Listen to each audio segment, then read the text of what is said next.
La Universidad de Morelia, a través de la Ingeniería en Videojuegos y la materia de Literatura y Videojuegos, presenta el programa Lecturas Semestrales, un espacio de evaluación didáctica, presentando hoy, 8 de diciembre de 2012, el cuento El Club del Fracaso, del autor José María Pascual, en voz de su servidor Samuel Zurita Ríos, como parte de la evaluación semestral de la materia. Empecemos.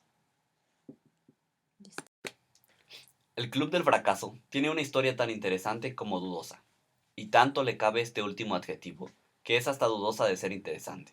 Según comentó alguien en una de esas reuniones que tienden a disiparse en la memoria de los presentes, el club en sí no es más que la unión errática y desordenada de personas y personajes que no. En aquel momento, alguien tuvo la intención de preguntar, ¿que no qué? Pero las 2/3 partes de las inquisiciones que realizamos en cualquier conversación están de más si nos tomamos un breve respiro para pensarlas. Igual que nos ocurre cuando alguien es muy detallado en su narración, yo tuve entonces la sensación de conocer perfectamente aquel lugar, como si hubiera estado o como si estuviera ahí. Es difícil hallar datos generales, aunque no específicos del club. En algunos casos, miembros fervorosos saltan de sus filas hacia otros clubes, y en otros vuelven a él luego de ser expulsados de otras logias.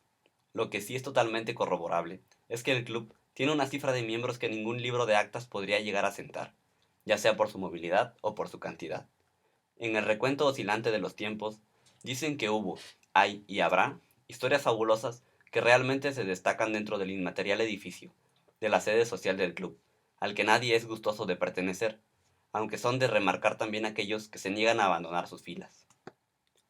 Había, hay y habrá, por millones, socios que pagan la cuota a regañadientes, un infinito número de abonados a fracasos de diferentes tamaños y calidades, pequeños, grandes, intencionales, casuales y hasta un número indeterminado de socios que, habiendo obtenido la invitación de otros clubes, se niegan a reconocerse en otro lugar que no sea el club del fracaso.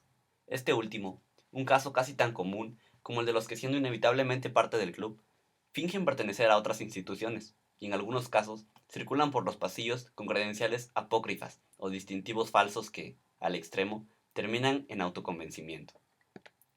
Nadie prestó nunca demasiada atención a las historias del club. No obstante, son destacables. Ningún otro club podría haber existido de no poseer la masa de asociados más grande de la historia de la humanidad. Recuerdo una de sus salas. Generalmente, y a pesar de su arquitectura compleja y soberbia en tamaño, los que por allí frecuentan suelen dar vueltas en no más de 2 o 3 salones. El estilo victoriano, que los arquitectos y artistas le han dado, es poco cierto, ya que siempre se está construyendo, redecorando y reparando, variando las formas desde el mismo fracaso de los que intentan darle una y no alcanzan a completarla, ya sea por fallas en cálculos de material, distracciones en la proyección, torpeza en la factura o accidentes mínimos interpuestos entre los bocetos y la realización. No deseo detenerme en el aspecto de las instalaciones, ya que de hecho todos, alguna vez al menos, hemos formado parte del club. Al entrar por sus enormes puertas, la sensación de soledad se percibe de inmediato. La conciencia de que allí habita la mayoría no se condice con el espíritu del recién llegado, o del que ha tratado de salir, y se vio apenas saliendo de una habitación para entrar en otra. La oscuridad y la decoración lo asemejan a un castillo repleto de falsas paredes, puertas bloqueadas, pasillos laberínticos y escaleras que giran para terminar donde empiezan. En uno de los salones, quizás el más visitado por los animosos, se encuentra una larga galería de socios que, en algunos casos, ayudan al visitante a suavizar su sensación de desesperanza, con una inútil percepción de identificación representativa del club. Allí, vagando en soledad entre la más inmensa multitud, se escuchan las historias más desgarradoras y también las más absurdas, sin con esto decir que no las exista combinadas. Un clásico, dentro de los indescifrables murmullos, es la cita de algún mínimo detalle que hizo la diferencia entre pertenecer a este club o estar disfrutando de algún otro. Todo está por aquí, todo alrededor de uno, y por más que las historias son tan interesantes como las que más, nadie presta mayor atención a ellas sino una vez que el egresado, ya perteneciente a otro club, las utiliza como una serie de anécdotas que sirven para aumentar la admiración de los nuevos compañeros del Club de la Victoria, Club de la Fama, Unión del Éxito, etc. Algo así como, antes de llegar aquí, pertenecí 10 años al Club del Fracaso. Recuerdo, por ejemplo, a Edison, enumerar las veces que había estado dando vueltas por los pasillos del club. Pero claro, todo esto una vez que ya no lo frecuentaba. Y aún más impresionantes eran los casos post-mortem, ya que mucha gente ignora que Van Gogh murió en las instalaciones del club, y su cadáver fue requerido por otros clubes tiempo después de muerto, como ocurrió con los casos Melville, Kafka, Trotsky, Marilyn Monroe y una lista escalofriante de nombres cuya permanente inquietud, inclusive dentro del club, les valieron el traslado aunque ellos jamás se enteraron. Así y por montones, la ciencia, el deporte, el arte, la política y demás actividades perpetúan incoherencias temporales que, reacomodadas, unos llaman justicia y otros azar. La imposibilidad de llevar un registro hace que sea una tarea humanamente inviable. Casos como el del hombre que no pudo asesinar a su esposa, por esta fugarse con su amante 2 minutos antes, el del músico que perdió su mano derecha, luego de componer el primer rock and roll que nadie llegó a escuchar, o el del general revolucionario que no contó con aquel espía, que se mezclaba en una maraña de subjetividad.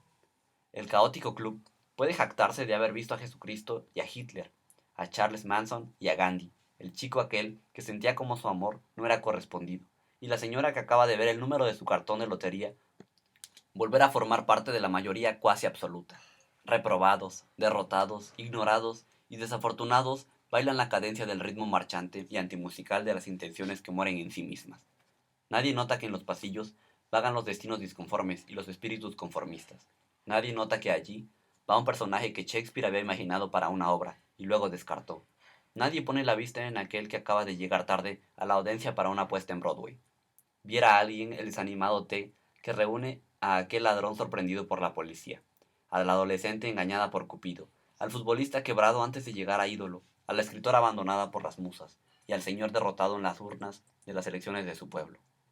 De todos los salones del Club del Fracaso, el más terrorífico quizás sea este, el Salón de los Espejos, uno de los más frecuentados. A pesar de su nombre, estos reflejos son tan engañosos como aquellos que había en los viejos parques de diversiones. No somos quienes nos ponemos frente a ellos los que nos reflejamos. En este salón, los fracasos propios se transforman combinándose para dar reflejos comunes que a la vez son menos dolorosos. Allí se observa el fanático del equipo que acaba de perder la final del campeonato. Allí ve su rostro, el soldado que recibe la orden de retirada y el televidente que acaba de ver salir de pantalla para siempre su programa favorito. Muchas veces he oído preguntas flotando en el ambiente. Preguntas del tipo, ¿por qué a mí? ¿Qué hubiera pasado si elegía otra opción? Las respuestas nunca llegan a escucharse concretamente. Lo cierto es que el club genera el rumor de algo en movimiento constante, ya que está permanentemente recibiendo y despidiendo socios por millones y a velocidades sorprendentes. No recuerdo si estuve en aquella reunión donde alguien lo nombró, pero sí sé que estuve en el club. Ahora no sé bien qué me habrá llevado a pensar en aquellos tiempos. Quizás conozco de memoria sus pisos y deseaba reconocerme como parte de algo. Lo cierto es que mi paso por él no es en vano, aunque sea permanente. Aprendí que como todo club tiene sus reglas y sé también algunos de los pecados que no debería cometer. Sé que la desesperación, a pesar de ser la recepcionista, no es buena consejera a la hora de transitar sus pasillos. Sé que nunca debería olvidarme que aun estando lejos siempre se puede volver.